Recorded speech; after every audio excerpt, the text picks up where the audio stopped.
कानावर गोड मधुर गीतांचे बोल पडले तशी तिची झोप उडाली. पहाटेची वेळ, पाखरांचा किलबिलाट कानावर पडत होता. अंगाला झुमणारा गार वारा. तिला अजिबात उठायची इच्छा होत नव्हती, पण ते मधुर स्वर तिला भुरळ घालत होते, आपल्याकडे खेचत होते. ती तशीच डोळे चोळत आवाजाच्या दिशेने निघाली. स्वयंपाकघराला लागून असलेल्या खोलीत ताई जात्यावर दळण दळत होत्या. जात्यावर दळता दळता त्यांच्या कंठातून मधुर सूर उमटत होते. तिथेच दाराला टेकून त्यांना नेहाळू लागली. वर्षभरापूर्वी तिने या वाड्यात पाऊल टाकलं होतं. पाऊल टाकताच तिला भुरळ घातली होती ती या वाड्याने, आणि वेळ लावलं होतं या देखण्या ताईच्या प्रेमळ स्वभावाने. ताई म्हणजे जाधवांच्या वाड्याचा आत्माच होता. या वाड्यात तिने पहिल्यांदा पाऊल टाकलं तो दिवस आजही तिच्या काळजावर जसाच्या तसा कोरला गेला होता. बापरे, किती मोठं रे हे घर, मला भीती वाटते. प्रथमेश, सगळं ठीक होईल ना? वाड्याच्या प्रवेशद्वारात पोहोचताच तिने घाबरून प्रथमेशचा हात घट्ट पकडला होता. काही नाही होणार, तू काही काळजी करू नकोस, ताई आहेत ना, सगळं सांभाळून घेतील. प्रथमेशने तिला धीर दिला. ते दोघे वाड्यात पाऊल टाकणार तोच. थांबा, खबरदार, जर वाड्यात पाऊल टाकलं तर आल्या पावली परत फिरायचं. वाड्यात दादांचा गडगडाटी आवाज घुमला. ती घाबरून प्रथमेशच्या मागे जाऊन लपली. अहो पण दादा, आम्ही ताईला, प्रथमेश चाचपडत बोलत होता. ताईला काय, आम्ही तुम्हाला शिक्षणासाठी शहरात पाठवलं होतं. ती असली प्रेमाची थेरं करायला नाही. शिकून सवरून आई बापाचं नाव मोठं कराल असं वाटलं होतं, पण तुम्ही तर दादा गरजत होते. तुम्हाला काय वाटलं, तुम्ही दोघे कोर्टात सह्या करून एकमेकांना हार घालून याल आणि आम्ही तुमचे हसत स्वागत करू, आणि तुम्ही असे प्रथमेशच्या मागे काय लपताय? या असे समोर या. प्रेम करताना घाबरला नाहीत, मग आता आलेल्या परिस्थितीला तोंड देताना मागे का लपताय? दादा तिच्याकडे बोट करत तिला बोलत होते. दादांच्या अशा बोलण्याने दोघांचीही पाचावर धरण बसली होती. खाली मान घालून दोघेही अपराध्यासारखे त्यांच्या समोर उभे होते. अहो, त्या दोघांना आधी आत तर येऊ द्या. दार अडवून काय उभे आहात तुम्ही? आत आले की मग काय आकपाखड करायची आहे ती करा. दादांच्या पाठीमागून ताईचा आवाज आला तसे सगळे त्या दिशेने पाहू लागले. तुमच्या असल्या मऊ बोलण्यानेच बिघडले हो आपले चिरंजीव, नाही तर त्यांची काय बिशात? आम्हाला न विचारता एक पाऊल सुद्धा पुढे टाकण्याची ताईच्या बोलण्याला विरोध करत दादा बोलत होते. ताईच्या आवाजाने तिला थोडा धीर आला आणि ती प्रथमेशच्या पाठीमागून हळूच चोर पावलाने थोडं पुढं आली. पुढे येऊन तिने ताईंना पाहिले आणि ती एकटक त्यांच्याकडे पाहतच राहिली. हिरवकच इरकली लुगडं, कपाळावर बंद्या रुपयाच्या आकाराचं लाल भडक ठसठशीत कुंकू, हिरव्या रंगाच्या रेशमी बांगड्यांनी गच्च भरलेले हात, नाकात नथ, डोळ्यात वाहणारा वात्सल्याचा झरा. ती आईचं ते देखणं रूप भान हरपून पाहत होती, डोळ्यात साठवून घेत होती. तनू, अगं अशी कशी बघतेस? अशी समोर ये जरा. ताईच्या मधाळ आवाजाने ती भानावर आली. ताईंनी प्रथमेश आणि तनूचं औक्षण केलं. त्यांच्यावरून भाकर तुकडा ओवाळून टाकला आणि उंबरठ्यावरचं माप ओलांडावायला लावून दोघांना वाड्यात घेतलं. अहो प्रथमेशच्या ताई, नुसतं औक्षण करून चालणार नाही हो, आता तयारीला लागा. देवा ब्राह्मणाच्या साक्षीने साऱ्या गावासमोर दोघांच्या लग्नाचा बार उडवून देऊ. काय म्हणता? दादांच्या या वाक्यावर प्रथमेश आणि तनू आश्चर्याने एकमेकांकडे पाहू लागले. इतका वेळ आकांड तांडव करणारे दादा एकदम लग्नाची भाषा बोलू लागले होते. अरे प्रथमेशा, असा पाहतोस काय? तुझा बाप आहे म्हटलं हो. आश्चर्याने धक्के आम्हालाही देता येतात म्हणत ते परत गडगडाटी हसले. दादा आणि ताई म्हणजे किसनराव जाधव आणि त्यांच्या धर्मपत्नी सुनंदा जाधव. गावातील बंडप्रस्थ, गावात मोठा ऐसपैस चौसोपी वाडा होता त्यांचा. कोरीव महिरपींनी सजवलेले दिमागदार लाकडी खांब वाड्याच्या भक्कमतेची साक्ष द्यायचे. कोरीव काम केलेला शिसवी झोपाळा वाड्याची शान होता. लेकराबाळांनी भरलेलं कुटुंब जणू गोकुळच नांदत होतं त्या वाड्यात. सारा वाडा नेहमी गजबजलेला असायचा. वाड्याचा मध्यभाग मोकळाच होता. थोडा खोलगट असल्यामुळे खाली उतरायला 4-5 पायऱ्या होत्या. त्या जागेत मातीनं सारवलेलं मोठं तुळशी वृंदावन होतं. त्याला समोरच एक छोटीशी दिवळी होती. सांज वेळेला त्यात पंथी मंद तेवायची. सारं कसं प्रसन्न भारावून टाकणारं वातावरण होतं. एक आत्मिक समाधान लाभायचं त्या वाड्यात. लग्न होऊन या वाड्यात आल्यावर ताईंनी अंगणात लावलेला प्राजक्त चांगलाच बहरला होता.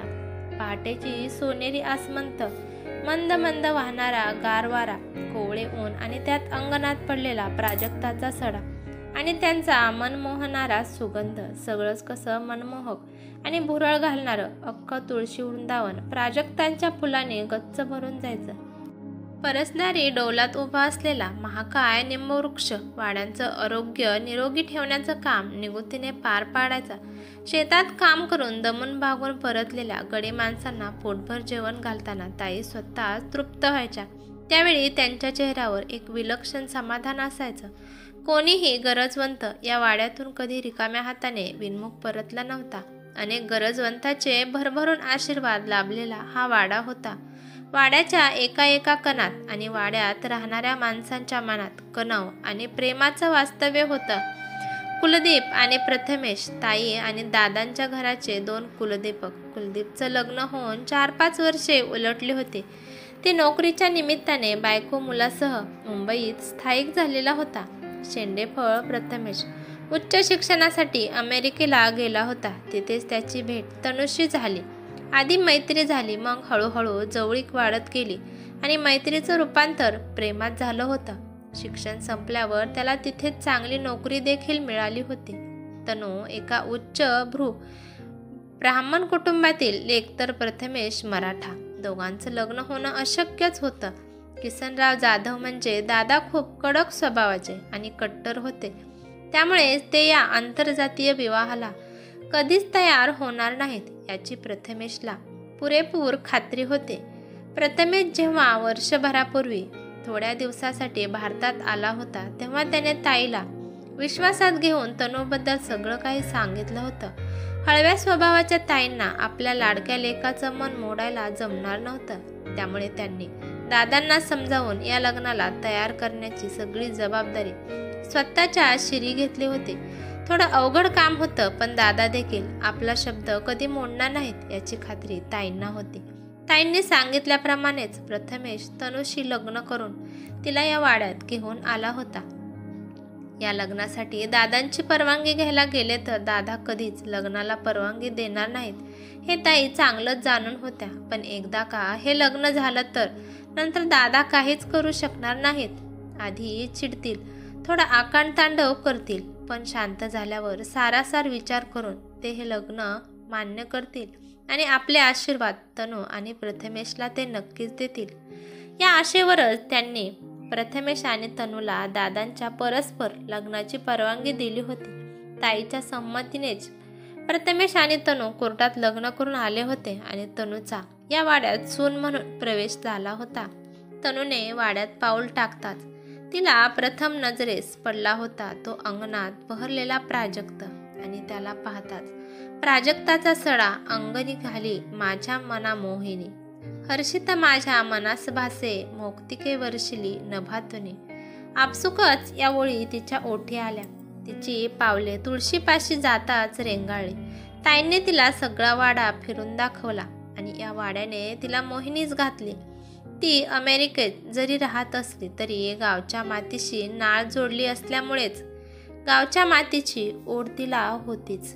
ताई आणि दादांनी परत एकदा साऱ्या गावासमोर थाटामाटात आणि तनूच्या लग्नाचा बार उडवून दिला. लग्नानंतर देवदर्शन, पूजा, नव्या नवरीने घरच्या परंपरा, रीतिरिवाज शिकवण्यात, समजून घेण्यात दिवस कसे पंख लावून भूरकरणं उडून गेले ते कळलंच नाही. ताईच्या मायेने ओथंबलेल्या छत्रछायेत तिला अलभ्य सुखाचा खजिनाच सापडला होता. एका महिन्याच्या गावच्या मुक्कामात ती भरभरून जगली होती. आपल्या प्रेमळ स्वभावाने तिने अल्पवधीतच सगळ्यांची मने जिंकून घेतली. सुरुवातीला विरोध करणारे दादा देखील आता तनू करता थकत नव्हते. एका महिन्यानंतर अमेरिकेला परत जाताना तिचा पाय वाड्यातून निघत नव्हता. अश्रूंनी पापण्याचे बांध कधीच ओलांडले होते. क्षणभर तिची पावले उंबरठ्यातच अडखळली. तिने मागे वळून पाहिलं आणि पळत जाऊन ताईंना मिठी मारली. त्यांच्या कुशीत शिरून तिने मनसोक्त रडून घेतलं होतं. दिवस सरत गेले आणि एका वर्षानंतर तनू आणि प्रथमेश परत गावी परतले होते. जगाच्या पाठीवर तुम्ही कुठेही असलात तरी गावच्या मातीची ओढ कधी तुटत नसते, हे मात्र खरं. पहाटे ताईंच्या जात्यावरील गीतांनी तनूला जाग आली आणि ती दारात टेकून ताईंचं ते वात्सल्य रूप नयनी साठवत होती. काय ग तनू, इतक्या लवकर कशाला उठलीस? अगं, अजून तांबडं पण फुटलं नाही. झोपायचंच ना अजून थोडा वेळ. मला मेलीला सवयच आहे ग सकाळी लवकर उठायची. ताईच्या बोलण्याने तनू भानावर आली. वाड्यात पाऊल ठेवल्यापासून आजवरचा प्रवास आठवताना तिच्या डोळ्यांच्या कडा ओलावल्या होत्या. तिने ताईंना वाकून नमस्कार केला. महिनाभर गावी राहून दादा आणि ताईंच्या प्रेमाच्या सावलीत विसावा घेऊन ती तृप्त झाली होती. सगळ्या सुखसोयी हाताशी असल्या तरी परदेशातलं जगणं म्हणजे कोरडा रखरखीत बनवा, मायेची ओल नसलेला असं तिला वाटायचं. तिचं मन गावच्या मातीत गुंतत चाललं होतं. परसदारीच्या महाकाय निंबवृक्षाच्या गर्दछायेत तिचा वेळ कसा निघून जाईल तिला कळायचंच नाही. तो निंबवृक्ष तिला आभाळासारखा वाड्याचा आधार राखणदार असल्यासारखा भासायचा. तनो हे थोडंसं सांडगे, लोणचं, पापड, शेवळ्या, कुरडया यांची पिशवी बांधून ठेवली आहे. जाताना आठवणीने घे हो. अमेरिकेला परत जाताना ताईंनी तिला आठवण करून दिली. प्रथमेश नको नको म्हणत असताना तिने ती पिशवी छातीशी घट्ट कवटाळून खूप प्रेमाने आपल्यासोबत नेली. परत जाताना ती परत ताईंच्या कुशीत चिरून ओक्साबोक्शी रडले होते. कुलदीप आणि प्रथमेश घरी आले की वाडा गजबज होऊन जायचा. हिरवं कंच भरलेलं गोकुळ पाहून ताईचा जीव सुपा एवढा व्हायचा. ते परत गेले की वाड्यात ताई, दादा, काम करणारे गडी माणसंच इतकेच काय तर ते असायचे. दिवस पंख लावून उडून जात होते. कुलदीप आणि प्रथमेश 6 महिन्यातून घरी येत महिना 15 दिवस मुक्काम करून परत जात होते. सगळं सुरळीत चालू आहे असं जेव्हा वाटत असतं त्याच वेळी नियतीच्या मनात काहीतरी वेगळंच शिजत असतं. अशा आज बेसावध क्षणी ती आपला खेळ खेळते आणि सारं आयुष्यच बदलून जातं.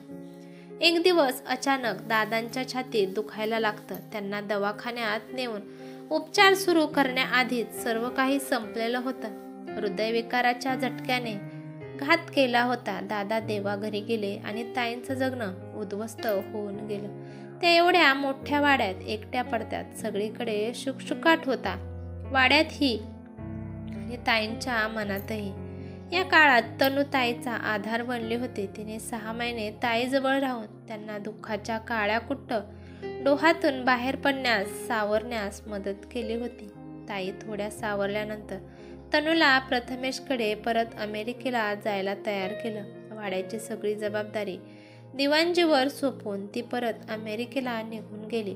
दादांना जाऊन वर्ष देखील उलटलेलं नव्हतं तोवर नियती परत एकदा आपला डाव टाकते. एक नवीन वार करून जाते. एक नवीन आघात त्या थकलेल्या जीवावर करते. एक दिवस अमेरिकेहून बातमी येते अपघातात प्रथमेशच्या मृत्यूची. एका पाठोपाठ नियतीने केलेल्या या अपघातामुळे ताई पुरत्या खचून गेल्या होत्या. त्यांना आता जगणं असह्य झालं होतं. हे मानवी शरीर किती आणि काय सहन करू शकत याची कल्पनाच न केलेली बरी. तनू तर पुरती वेडीपिशी झाली होती. ताईंना तिचं दुःख पाहवत नव्हतं. ती खूप रडली होती. तरी तिच्या त्या आसवांनी तिच्या मनात पेटलेले निखारे विझवणार नव्हते. ताई तिच्या दुःखावर फुंकर घालण्याचा आटोकाट प्रयत्न करत होत्या, पण त्या फुंकरीने तिची जखम अधिकच पेटून उठत होती. काळ हे सगळ्यात मोठं औषध आहे असं म्हणतात. सरत्या काळाबरोबर दुःखही हळूहळू मागे पडू लागलं होतं. मनातली जळत्या निखाऱ्याची तप्त राग बाजूला सारून तनूने थोड्याच अवधीत स्वतःला सावरलं होतं. अंगणातल्या प्राजक्ताला गळतीच लागली होती जणू. वाड्याचं सगळं चैतन्य ओसरलं होतं. तनू आज मन जरा उदास आहे ग, कुठेच मन लागत नाही आहे. एक दिवस ताई कणतच तनूला सांगत होत्या, ताई मी तुमचं डोकं चेपून देते, मग बरं वाटेल तुम्हाला. तनूने तेल लावून छान डोकं चेपून देताच त्यांना शांत झोप लागली. अहो ताई, आज किती वेळ झोपला आहात तुम्ही? तुम्ही इतक्या वेळ कधीच झोपत नाही. तुमचे सूर्यनारायण देखील कधीचेच प्रकट झाले आहेत बघा. उठा आता. ताई सकाळी ताईंना उठवत बडबड करत होती. तिने हळूच ताईंना हलवलं, पण ताई झोपेतच गेल्या होत्या कायमच्या, हे जग सोडून. तनू आता पुरती कोलमडली. ती सर्वार्थाने एकटी पडली होती. मनाला या दुःखाच्या चक्रव्यूहातून बाहेर काढणे फार कठीण होतं तिच्यासाठी. एका पाठोपाठ दुःखाचे डोंगर कोसळले होते. कुलदीपला आता गाववाडा तनू या सगळ्यांशी काही घेणं देणं नव्हतं. त्याने गावी कधीच परत न येण्याचा निर्णय घेतला होता. तो मुंबईतच स्थायिक झाला कायमचा. एक भयान जीवघेणी शांतता जाणवायला तिला वाड्यात. तिने मनाशी काहीतरी निश्चय केला आणि वाड्याची जबाबदारी आणि वाडा दिवाणजीवर सोपवून ती अमेरिकेला परत निघून गेली. काही दिवसातच ती परत गावी परतली. तिकडचे सगळे व्यवहार पूर्ण करून कायमची तिला गाव, वाडा, अंगणातला प्राजक्त खुणावत होता, आपल्याकडे ओढत होता. ताई, दादा, प्रथमेश या सगळ्यांची अपूर्ण स्वप्न आता तिला पूर्ण करायची होती. वाड्यात पाय ठेवताना तिची पावले अडखळत होती, थरथरत होती. नियतीने अनेक वार तिच्यावर केले होते. आता तिला नियतीवर पलटवार करायचा होता. तिला हरवायचं होतं. वाड्यातल्या हरलेले चैतन्य तिला परत आणायचं होतं. वाड्यात काम करणाऱ्या गडी माणसांकडून तिने सगळा वाडा स्वच्छ करून घेतला. अंगणात प्राजक्त हिरमुसला होता.